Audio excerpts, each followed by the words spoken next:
Assalamualaikum warahmatullahi wabarakatuh. Waalaikumsalam warahmatullahi wabarakatuh. Alhamdulillah, alhamdulillahillazi ahyana ba'dama amatana wa ilayhi nusyur. Walhamdulillahillazi ja'ala syahra Ramadan allazi unzila fihi al-Qur'an hudan lin-nas wa bayyinatin minal huda wal furqan. Asyhadu an la ilaha illallah wahdahu la syarika lah yudillu man yasha' wa yahdi man yasha' ila siratin mustaqim. Wa asyhadu anna Muhammadan abduhu wa rasuluh la nabiyya ba'dah. Allahumma salli wa sallim ala hadzal nabiyil karim sayyidina wa maulana Muhammad wa ala alihi wa sahbihi ajma'in, amma ba'd. Yang kami muliakan orang-orang tua kami, guru-guru kami, para pengurus masjid, serta seluruh jamaah subuh yang insyaallah dirahmati oleh Allah Subhanahu wa taala. Bersyukur kita karena kita telah sampai ke hari yang 26 Ramadan. Bersyukur pula kita karena kita bisa beribadah di bulan suci Ramadan ini. Dan yang teristimewa, bersyukurnya kita bisa berjamaah di hari-hari di bulan suci Ramadan. Jadi ini luar biasa, begitu banyak nikmat yang Allah berikan kepada kita. Di hari yang ke-26 ini kita masih ada sisa 4 hari kurang lebih. Berarti sebagai seorang mukmin ini yang harus kita manfaatkan semaksimal mungkin untuk mendapatkan kemuliaan yang namanya malam Al-Qadar. Kita tidak tahu kapan datangnya, kapan turunnya, tetapi para ulama mengisyaratkan bahwa turunnya Al-Qadar itu di malam-malam ganjil. Meskipun para ulama juga berpendapat tidak semua malam ganjil. Makanya ulama-ulama salaf mulai dari awal Ramadan sudah berjaga-jaga sampai akhir Ramadan. Jadi kalau kita ini kan strata iman kita yang banyak kesibukan kita, maka kita jaga-jaga saja di malam yang ganjil. Ini masih ada malam berapa? Malam 27, kemudian 29. Mudah-mudahan kita menggapai malam itu. Satu ketika Rasulullah Muhammad SAW bermajelis, lagi duduk-duduk bersama para sahabat. Lalu kemudian Rasulullah menceritakan, ini diriwayatkan oleh Ibnu Abi Kitab bersama Mujahid, bahwa Rasulullah pernah bercerita tentang seorang laki-laki mujahid yang berasal dari Bani Israel. Jadi ini laki-laki umatnya Nabi Musa, berasal dari Bani Israel. Di siang hari seorang laki-laki dari Bani Israel ini berjihad di jalan Allah selama 1000 bulan. Dan di malam hari dia sholat sepanjang malam selama 1000 bulan. Maka ketika mendengar cerita daripada Rasulullah, seluruh orang-orang mukmin dan para sahabat terkagum-kagum dengan amalan yang dilakukan oleh laki-laki dari Bani Israel. Maka dari sinilah turunlah surah Al-Qadar itu, asbabun nuzulnya. Untuk apa? Untuk menyampaikan kepada manusia, a'udzubillahi minasyaitonir rajim, bismillahirrahmanirrahim. Inna anzalnahu fi lailatul qadar. Sesungguhnya pada malam Al-Qadar itu kami telah menurunkan kitab Allah, yaitu Al-Quran. Kenapa Allah menggunakan kata inna tidak menggunakan kata ini. Dia menggunakan kata jamak, inna anzalna, sesungguhnya kami. Dia tidak mengatakan sesungguhnya saya atau aku. Karena di sini Allah menurunkan Al-Quran melibatkan makhluknya yang namanya malaikat, sehingga Allah melibatkan dengan menggunakan kata inna, kami, saya dan malaikatku, menurunkan Al-Quran di malam Al-Qadar itu. Lalu Allah menjelaskan lagi, bertanya lagi, wa ma adraka ma lailatul qadar, tahukah kalian apakah malam Al-Qadar itu?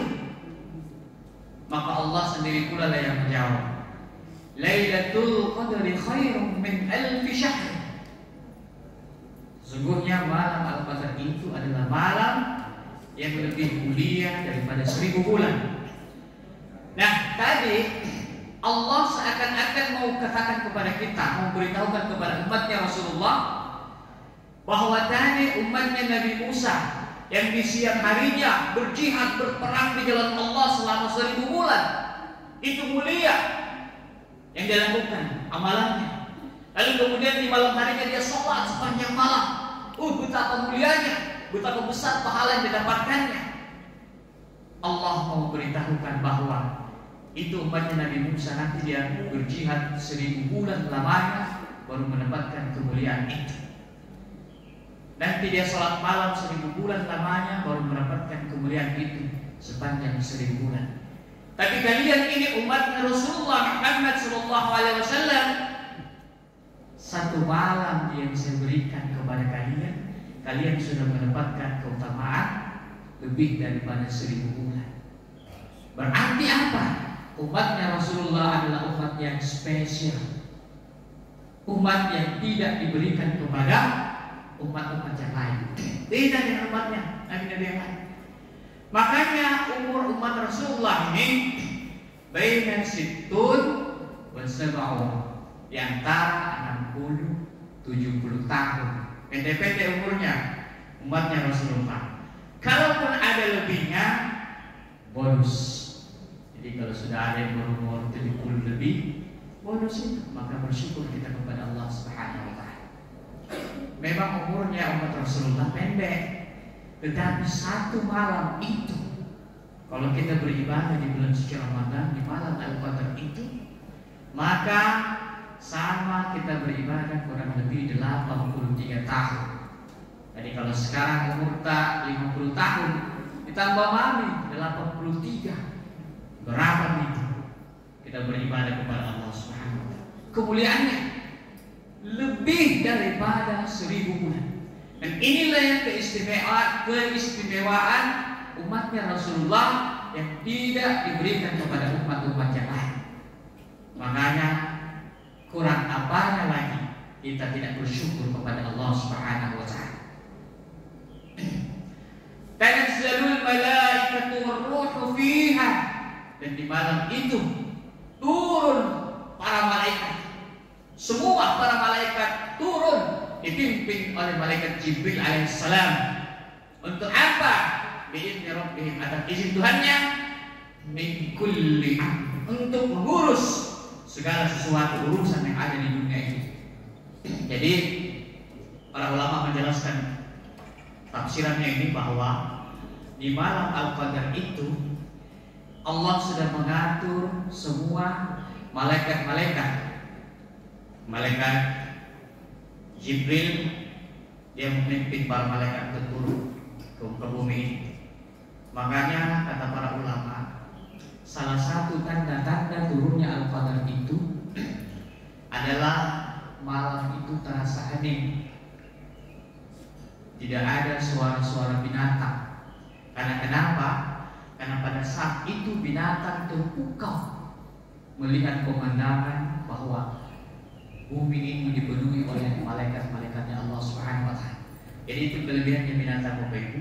Bisa lihat malaikat, anjing, ayam, binatang-binatang. Kita tahu yang tidak bisa lihat malaikat ini manusia.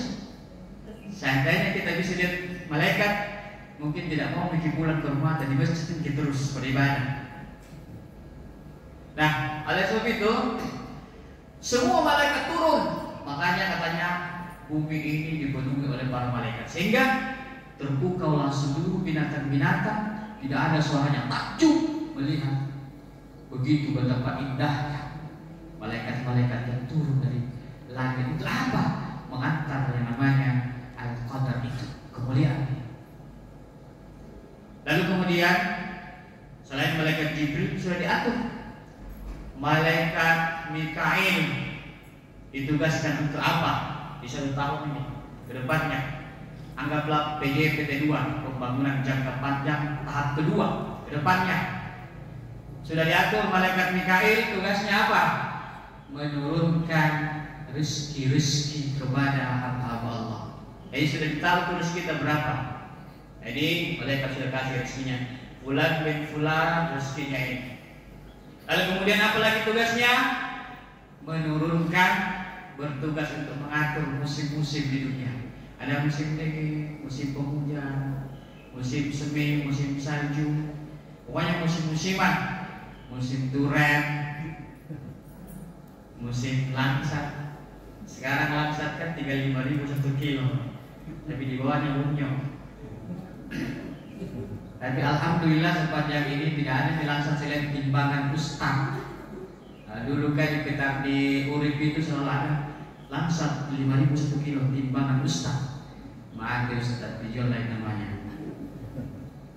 Nah, malaikat Mikail ini paling banyak tugasnya mengurusi musim-musim, mengurusi buah-buahan itu, diurusi semua, diatur semua. Dan para malaikat ini ketika diberikan amanah oleh Allah, tidak ada salah sedikit pun. Dikasih proyek malaikat, tidak ada salah proyeknya. Kalau dibilang itu bangunannya campurannya 31 dan 31 dicampur, beda dengan manusia. Kalau manusia disuruh 31 campurannya, dah hantar 81. Apa tidak cepat runtuh itu bangunan? Karena memang malaikat itu tidak pernah salah. Wajar kalau malaikat apa yang diperintahkan oleh Allah Subhanahu wa taala tidak salah, karena memang Allah tetapkan malaikat itu sebagai makhluk yang paling taat. Karena kenapa? Tidak punya nafsu, beda dengan kita. Nah, makanya manusia itu punya 2 potensi. Ada yang namanya bisa berpotensi lebih mulia daripada malaikat, bisa berpotensi lebih rendah daripada binatang. Tergantung dia pilih di mana. Oleh sebab itu, tugas-tugas para malaikat lengkap. Lalu siapa lagi? Malaikat Israel ditugaskan tahun ini sekian nyawa bercabut. Nah, itu memang nih. Dilihat berapa jamaahnya al-muflisin. Jangan dulu deh, sabar. Masih mau jumpa-jumpa sama Besti, Budi? Masih mau pergi zakat mall? Nah itu dia, sudah ditahu jumlahnya berapa? Orang manusia di dunia ini akan meninggal sekian banyak, sekian yang lahir, sekian yang meninggal, sudah diatur semuanya. Dan itu tugasnya malaikat Israel. Nah, cuma kata para ulama, Nabi mengisyaratkan kepada kita supaya umur ini bisa panjang, karena Nabi pernah bersabda, la yaruddul qadarah, tidak ada yang bisa melawan takdir illa du'a, kecuali doa. Nah, berarti kita juga dituntut untuk apa? Supaya panjang umur kita, berdoa. Allahumma tuwil umurana, ya Allah berikan kami umur panjang, wa sahih ajsadana, sehatkan jasad kami, wa nawwir qulubana, beri cahaya dalam hati kami, wa tsabbit imanana, kuatkan, teguhkan iman kami. Masya Allah, itu doa diajarkan oleh kita, diajarkan oleh Rasulullah Muhammad SAW. Apalagi yang bisa memperpanjang umur? Sedekah, bersedekah. Jadi orang yang bersedekah itu banyak umurnya. Kemudian apa? Dijauhkan dari bala musibah. Kemudian apa? Orang yang suka bersedekah dihilangkan dari kefakiran, dari kemiskinan. Apalagi yang memperpanjang umur? Silaturahim. Kita kita suka bersilaturahim, bercengkrama, tapi bukan maksudnya kita pergi ke rumah tetangga dan cerita ki, ngosip ki. Itu bukan silaturahim namanya. Itu campilah.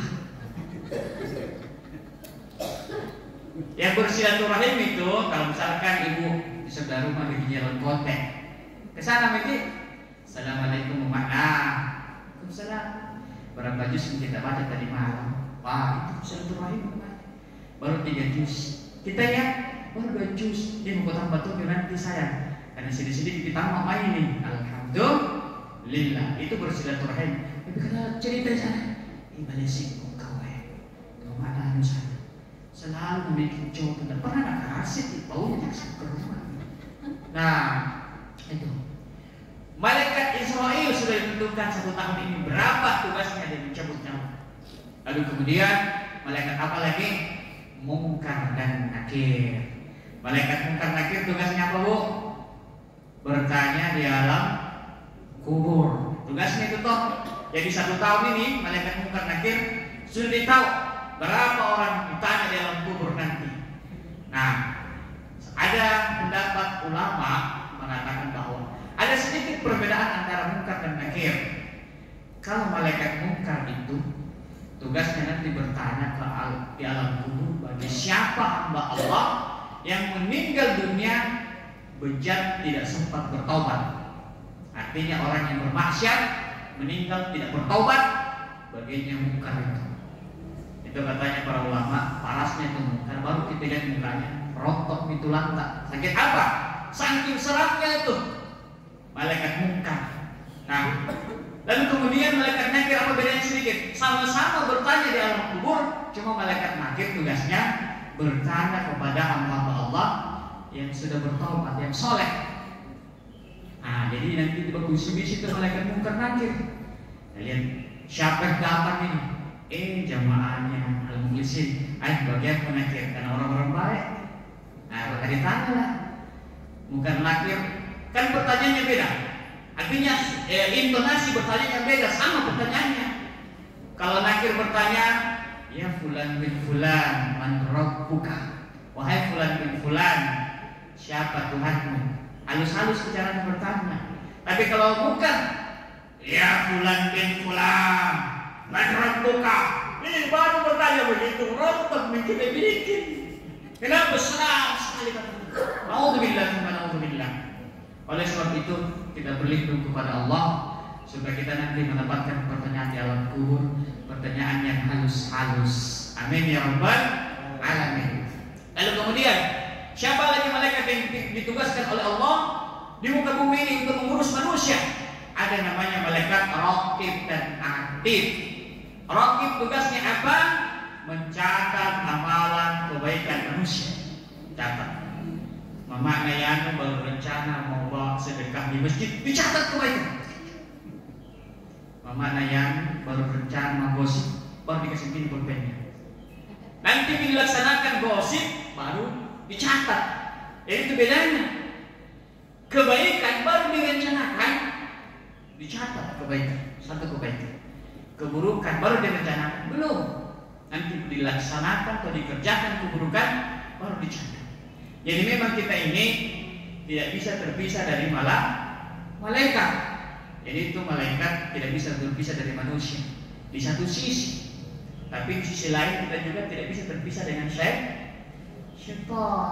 Ada namanya Qarin. Itu yang menyertai kita dari langit.